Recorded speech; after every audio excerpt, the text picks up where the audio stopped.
And now, your daily dose of debate, breaking news, and uncensored views. This is the Michael Medved Show. And another great day in this greatest nation on God's green earth, but not a particularly great reaction to President Trump's much heralded speech last night, the speech on election integrity.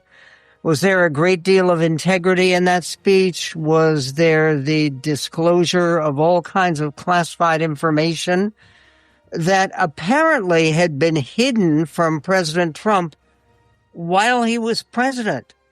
And remember how he ran for president the first time back in 2016? He ran for president promising to drain the swamp. There was supposed to be this problem of a deep state that kept everything in check and ran everything. Okay, it turns out that he claimed last night that the deep state stayed intact during all of his first 4 years as president, when there were people who hid from him the shocking reality that elections were rigged in the United States, and that bad people in thrall to the Chinese communists were basically manipulating our elections. The proof that President Trump provided for that in his speech didn't exist. I found the speech incredibly depressing and difficult to watch in its entirety.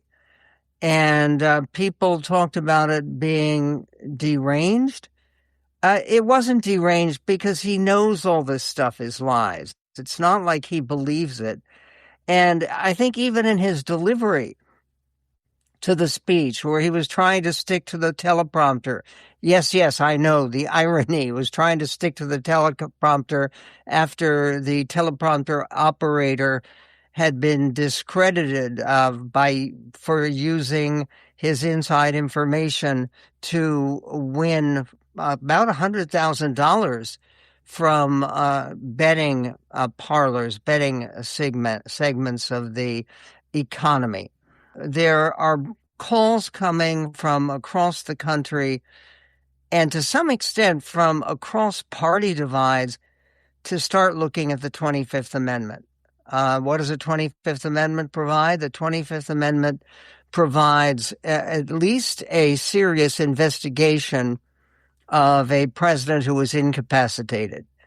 And again, I don't think it's that, frankly, because he basically was repeating last night. The whole first part of his speech was just a retelling, regurgitation, and regurgitation is the right word because it was vomitaceous. The regurgitation of his normal campaign speeches, his normal rally speeches, all talking about how America was dead. And he says dead with sort of an echoing of the final D. And yes, there is a D in dead. America was dead. The country was dead. But now we're the hottest country in the world. Well, again, parts of Phoenix, I think that might be true. But what does he mean by the most hot country in the world? The New Republic reports that Democrats across the country questioned the president's fitness after his baseless, incendiary primetime Thursday night speech, accusing foreign agents of tampering with our last three elections. The election of 2024, even though he won, he thinks that the election was tampered with by foreign forces. And the election of 2018 and the election of 2020, of course, when Biden actually won. Democrats across the country, as the New Republic reports, questioned the president's fitness for office after his baseless, incendiary primetime Thursday night speech accusing foreign agents of tampering with our last three elections, all to push his restrictive Save America Act. Donald Trump is releasing unverified meaningless documents to appease his own delusions about an election he lost resoundingly by 7 million votes, all while continuing to withhold 3 million pages of the Epstein files. So wrote the Senate Minority Leader Chuck Schumer. And yes, why is it a big deal that the president has been able to promote so greatly, and then to accuse ABC and NBC for some kind of disloyalty and some kind of seditious, treasonous, awful behavior because they chose not to run the speech last night, which was presented in the East Room with a gold background, and the president making it very clear that he was just reading the teleprompter this time. Very few of the normal wandering off into irrelevancies and into different subjects that he includes in his speeches, particularly his big speeches. Donald Trump, said House Minority Leader Hakeem Jeffries of New York, Donald Trump is a feeble, unhinged, conspiracy peddling 80-year-old failed president. The economy is a disaster under this guy, and the American people know it, said House Minority Leader Hakeem Jeffries. Pathetic, he added. And Trump says Democrats forgot to rig the election in 2016. They successfully rigged it while he was president in 2020, then forgot how to rig it again in 2024. So the only election that Democrats supposedly stole was the one he himself controlled. In other words, during recent elections, he was only president during one of them. That was 2020. And this was a point that was made by Representative Jim McGovern. And it's a it's a very serious and thoughtful point, frankly. The Democrats forgot to rig the election in 2016, so he beat Hillary, despite the fact that Hillary won the popular vote, and won the popular vote by about 3 million. Trump says Democrats forgot to rig the election in 2016. They successfully rigged it while he was presiding as president of the United States. And why were they able to rig it? And Jim McGovern, the member of Congress, says you have to be a special kind of stupid to believe this BS. And Thomas Massie, who is a Republican who Trump defeated, Trump's favored candidate defeated him in the primary, so he's not returning to Congress. But Thomas Massie said this is absurd. Every piece of voter data Trump mentions here, as well as which elections each voter voted in, is readily available in Kentucky and most other states for a small fee. Massie said that, quote, Trump's rambling speech was as inaccurate as it was disconcerting. He sounded bad, he had no energy, and he stuck so closely to the teleprompter it seemed like he had never seen the speech before he read it. Not exactly a vote of confidence for the next 2 years. And then there's a report on the Hill. Senate Democrat calls for Trump impeachment after election claims. That's coming up. I think it's a bad idea, but we'll get to it. And we'll be speaking to Ken Block, who once worked for the Trump campaign to try to find evidence of electoral fraud. And he's written a book about it. We'll be back with Ken Block coming up on The Medved Show. By the time I hit my 50s, I'd learned a few things, like how family is precious. Work can always wait. And 99% of people over 50 already have the virus that causes shingles. Not everyone at risk will develop it, but I did. The painful, blistering rash disrupted my life for weeks. Don't learn about your shingles risk the hard way. Talk to your doctor or pharmacist today. Sponsored by GSK. And it's a pleasure to welcome back to the show Ken Block, who is an expert in voter data. He's a technology entrepreneur, a two-time candidate for governor, an advocate for good government and honest elections, and he's the founder of a centrist political party. You can find out more. We posted his information at michaelmedved.com. He's also the author of a book called Disproven: My Unbiased Search for Voter Fraud for the Trump Campaign, the data that shows why he lost. This is in 2020, and how we can improve our elections, by Ken Block. Ken, you watched the speech, the president's big speech last night. Was there anything new from this? Or as somebody who used to work for Donald Trump, at least for a while, was this just very familiar material that had been regurgitated? No, I think there was some new claims that were made for sure. But what is similar to all the other previous claims of voter fraud that we've seen, there hasn't been an awful lot of there. And what I mean by that is that the claims themselves haven't been backed up by facts. And I haven't been yet able to identify any claims made in last night's speech that have backup that is factually correct. I went to the White House website. I downloaded the files that were available as of last night, and they weren't what you could actually read, because some of the pages were completely redacted. But what you could read from what was not redacted did not prove voter fraud in any way, shape, or form. Okay, and this is concerning the election of 2020, which President Trump lost.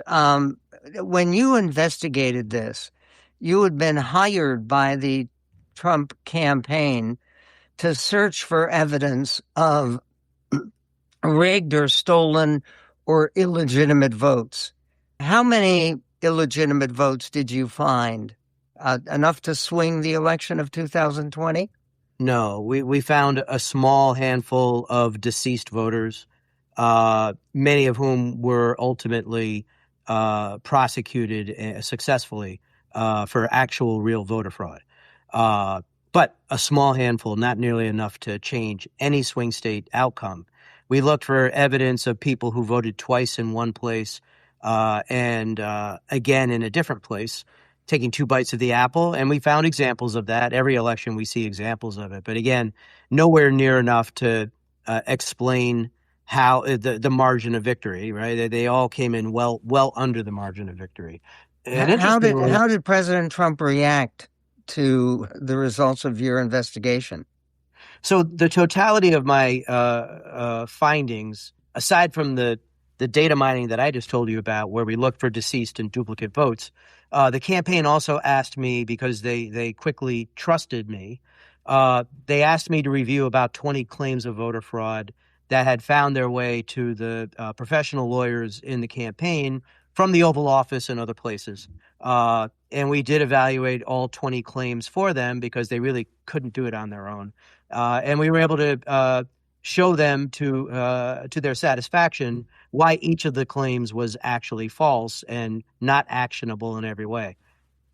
All of that message was distilled down into a couple of sentences and was taken up to Trump's chief of staff at the time, who was Mark Meadows, by the lead lawyer that I was interacting with. And he told Meadows that we looked hard and we found nothing that could explain the outcome. And Meadows' response to that was, I guess that means there's no there. Meaning he understood, and I don't think he was wholly surprised. Okay, what about this claim last night that there are 270,000 non-citizens who are illegally registered to vote? What about that consistent Trump claim that there are literally millions, Heath says, of illegal immigrants who are voting illegally. I guess the 278,000 number doesn't really bother me. I think it's entirely plausible that there are people on the rolls in that status. We have literally millions of people across the country on the voter rolls who are deceased. And this is a challenge. This is an accounting challenge, a bookkeeping challenge, where states sometimes struggle to remove dead voters from the rolls just because of how hard it is to determine through data if somebody is alive or dead, as an example. But you're saying that they're on the rolls, but there's no evidence that they vote regularly. Right, except for maybe a half dozen instances in 2020 where I was able to absolutely identify where somebody who was deceased rose from the grave and cast a vote. It's few and far between. And in this circumstance, the fact that there are non-citizens on the voter rolls doesn't surprise me. What would shock me if many of them are actually voting, because if you're not here with proper documentation, I don't think you'd ever want to do something that might draw attention. So I don't believe that there are very many non-citizens actually casting ballots. Okay, what can we do to make elections even better than they are? Well, so look, I know that a great many Americans at this point are tired of the narrative that massive voter fraud is everywhere when there's no evidence to back it up. People want and need our elections to be fair, transparent, and a level playing field. And unfortunately, we don't really have that. It has nothing to do with voter fraud. In some cases, it has everything to do with rigging elections. I mean, we just went through a spasm of gerrymandering across the country where red states and blue states were trying to outdo themselves by writing their opponents right out of the race by changing who their constituents were. There is a better example of rigging elections in my mind than that. It's a terrible thing. Our elections are supposed to be based on the merits, not based on a manufactured outcome, which is what gerrymandering actually does. There are all manner of process and other types of things like that. We don't do a good job of maintaining our voter rolls. There are better ways to identify whether dead voters are on the rolls, and we don't have a formal mechanism anywhere that actually tries to help states make sure that their voters are not also registered in some other state. Their states will do their own relationships with other states and try to share data. But really, because we have a federal election, I believe that there should be a nonpartisan federal organization who's dedicated to making sure states can prune their rules the proper way. Ken Block, appreciate your testimony and your experience and your clarity on these issues. His material, including information about his hard-hitting book, Disproven, posted at our website at michaelmedved.com. Godspeed to you, Ken Block. We'll be right back with more on reaction to President Trump's big speech last night. The greatest show on God's green earth. Epic Fury!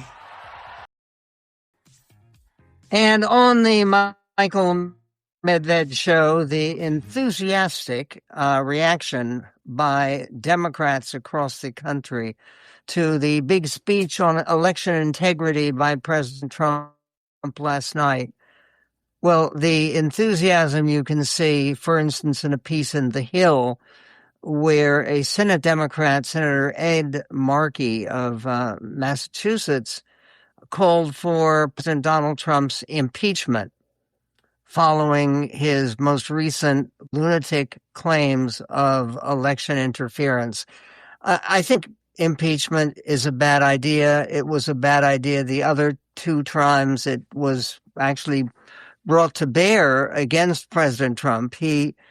We've had no presidents who have ever been formally impeached and removed from office. It's a very, very difficult hill to climb, as it should be, to have a successful impeachment drive. I think it's even dubious that Richard Nixon would have been impeached and convicted and thrown out of office. I think it's unlikely that that would have happened. And of course, they tried twice with Trump before. We Republicans, conservatives, tried once with President Clinton, and on a number of accounts, that didn't work. It's the wrong response. The right response would be to just take a look at how lunatic and unhinged and demented this entire fixation on alleged election fraud really is. Do you know about the president's electoral commission? There was a voter fraud commission that President Trump put together. He issued an executive order to create a presidential advisory commission on election integrity, and did that on an executive order signed on May 11th, 2017, during his first term. It was one of the first things that he did. The commission was charged with studying the registration and voting processes used in federal elections and identifying vulnerabilities in voting systems that could lead to voter fraud. Vice President Mike Pence, a peerless public servant, was chosen by President Trump as the chair of the commission, and Kansas Secretary of State Chris Kobach, a known promoter of voting restrictions and the myth of voter fraud, was the vice chair. The commission met twice. It met for the first time on July 19th of 2017, and then it met again on September 12th in Manchester, New Hampshire. And then on January 3rd, 2018, so we're talking now 8 years ago. I mean, on January 3rd, 2018, President Donald Trump issued an executive order dissolving the voter fraud commission that he had put together, and he dissolved it before it could issue its final report. The decision to disband the group followed months of controversy and legal challenges from civic groups, and no production of evidence of voter fraud. The Brennan Center for Justice, which is a nonpartisan good government group, says that study after study has demonstrated that fraud by voters at the polls is vanishingly rare, and members of President Trump's own party have refuted his assertions. Senate Majority Leader Mitch McConnell, even then, explicitly stated that we should not spend any federal money investigating non-existent voter fraud. And the reason that Trump had put together this commission back in 2017, right after he won the election against Hillary, is because he insisted that he had carried California. I know it sounds like a joke. President Trump didn't mean it as a joke. He believed that there were more than 3 million stolen votes, fake votes, illegal votes. There were 3 million illegal immigrants who voted in California. Otherwise, he would have won the state of California. Okay, they never produced a shred of evidence to make this case. And even though they had this commission, and the commission included distinguished participants, I mean, it's extraordinary. The commission members' controversial records on voting: Chris Kobach, the Secretary of State of Kansas, Hans Spakowski, J. Christian Adams, and J. Kenneth Blackwell, all had long records favoring the myth of voter fraud. And they say in the Brennan Center, after President Trump canceled the commission before it could release its study, I mean, they have a segment that the Brennan Center put out, 10 voter fraud lies debunked, almost every one of which you heard last night again. I mean, really extraordinary. American elections, they say at the Brennan Center, are clean and trustworthy, despite what President Trump and others claim. Yeah. Jeremy, this is exactly what fascinates me, because I remember when this commission was convened by President Trump, and then on January 3rd, 2018, right as he was winding up his first year as president, he issued an executive order dissolving the commission. And because they didn't want to see a final report, because the final report would have had to report what we just heard from Kenneth Block, which is that this entire thing is a fraud and a myth. And Trump attacked ABC and NBC for declining to broadcast his address last night. And he repeated his call for their licenses to be revoked. Though both networks streamed the speech live on their websites and aired special reports afterward. Now, their special reports weren't saying, hallelujah, this is a true revelation and deserves all kinds of respect and applause, because it wasn't. It was a scandal. It was an embarrassment. It was deranged. And NBC reported of a tale of two speeches. NBC reported that as Trump relitigates the past, Xi Jinping paints a future led by China. The two leaders spoke back to back on opposite sides of the world last night as global views of the United States and China undergo dramatic reversals.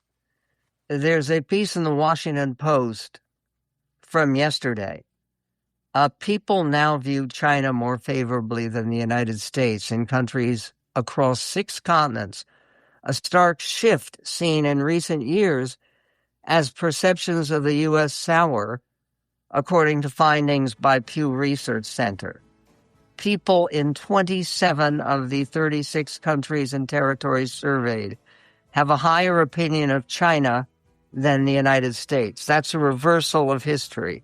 No, it's not the United States entering a golden age and winning new respect around the world. But that's part of what Trump talked about. We'll get to that and the substance, if any, of the speech last night coming up on the Medved Show. Need a laptop that's built to perform and designed to last all day? Select Windows 11 PCs starting at $499.99 are now at Best Buy. Learn more at bestbuy.com. Best Buy. Imagine that. And when I was watching the speech last night, which was, I will admit, it's a frustrating exercise, but you know what President Trump was going to say and the allegations he was going to make.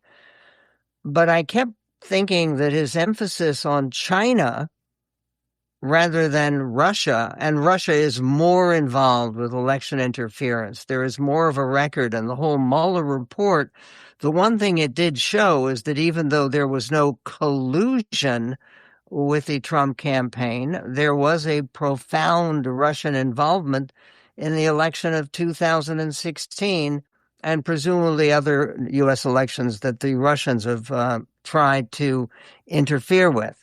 But there's a question about the China aspect of this, because President Trump has spoken very proudly of his friendship, and he uses the term friendship, with President Xi Jinping of China, and building up a better relationship with China. President Trump is right.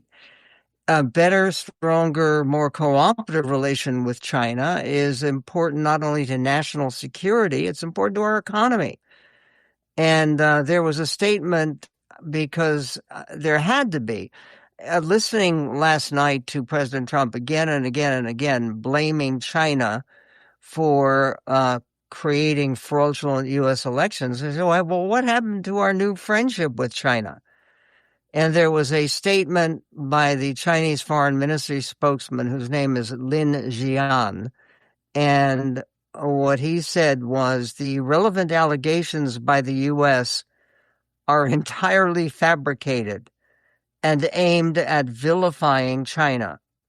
So said the spokesman for the Foreign Ministry, Lin Jian. We have no interest in interfering in U.S. elections and have never done so. Asked whether Trump's comments could affect Chinese President Xi Jinping's scheduled visit to the U.S. in September, Jian replied cryptically, as I just said, we urge the U.S. to stop making an issue of China in its elections and do something conducive to China-U.S. relations. Trump used his primetime address to address the nation on Thursday, reports Euronews, to double down on claims of voter fraud and interference, assertions that he has previously used to deny his loss in the 2020 election. Okay.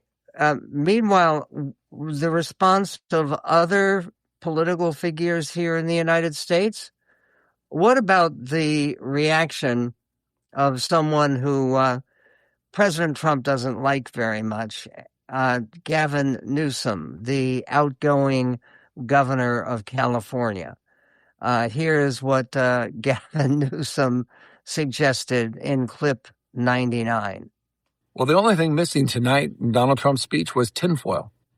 This was a legitimate 25th Amendment moment, the ramblings of a mad king. Don't get me wrong, foreign interference in our elections, that's a real thing. Nothing about what you watched tonight, though, was real. It's make-believe. He wants to rig the election in 2026. He knows he's going to lose.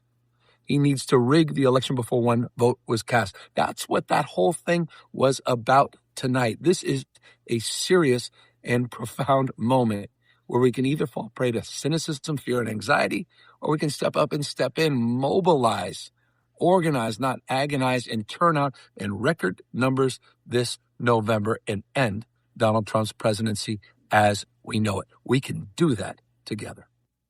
Okay, the 25th Amendment, very unlikely, particularly if you don't have the cooperation of the vice president. And I think it's very, very unlikely that J.D. Vance would collaborate in trying to remove President Trump from office. But there's a statement that suggests that for state officials who don't cooperate with Trump's agenda regarding the upcoming election, the result might have to be prison time. What? Prison time for state officials who don't buy the many, many myths of election fraud?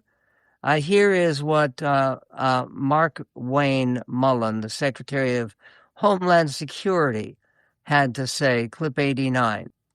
Can we ensure that the midterm elections are going to be secure? Yes, we absolutely can build confidence in the American people, but the states have to do their part. I will tell you, if the states that choose not to participate with the SAVE program and they choose not to participate in securing the elections, we will make sure that we make those states a priority to look at who voted in their states and hold then the election officials accountable. If the election officials, once we gave them the information they need to secure their elections, and they chose not to, then those individuals can also be held accountable by fines, by penalties, and even, depending on how far it goes, prison time. Okay, prison time. And it sounds like this was not just a seat of the pants reaction by Mark Wayne Mullen, that this was scripted for him. This is what he's talking about. Now, even Fox News, which covered the speech, and of course is very sympathetic to President Trump, fact-checked the president, particularly when he spoke about fraudulent voting machines. Uh, Fox News does not want to lose another $787 million for lying about voting systems and voter fraud. That's why they said this in fact-checking the president clip 16. Also heard the president make claims that electronic voting machines are vulnerable and easily compromised. Fox News has not seen that evidence yet, is not in a position to evaluate the accuracy of the president's statements and claims at this time. Okay, yes, that was a very gracious way of saying, no, we don't want to lose another $700 million for making up stuff about voting machines. I mean, honest to goodness, he has also threatened to take away broadcast licenses for people who don't give him the reaction he wants. This is clip 13. The president, listen. In a rare move, NBC and ABC Fake News have both said that they would not cover this speech. They knew what it was about because of the fact that they don't like the topic, because they know how corrupt our system is and they don't want to reveal it. They and others in the media are part of a plot. They want to continue this fraud for whatever reason. They want to keep it going. They want to protect the radical left. They can't have a great country, and that's true. You can't have a great country without free and fair elections. Fraud like this should mean a revocation of their licenses. They use our public multi-billion-dollar in value airways for absolutely no money. They pay nothing. Okay, they pay nothing. What he's talking about is the system that we have, where you do have to register and sign up with the government for the right to use the open airwaves. There's one question. If I had access to the White House press room, I would ask President Trump, are you part of this plot? And when he says that there is a plot against him and that the stations, the networks that he dislikes, particularly NBC and ABC, are going to have their licenses revoked so they can't broadcast anymore. I just ask him one question. President Trump, since this has been such a profound problem and you have been talking about it for many, many years, why did you, on January 3rd, 2018, disband the Voter Fraud Commission that you had set up? If this was such a problem for our country, why did you disband the commission before Mike Pence and Chris Kobach were able to release the research, the proceedings, the conclusions that they had started out to produce? What is going on?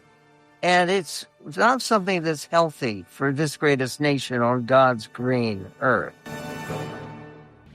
The greatest show on God's green earth. Listen.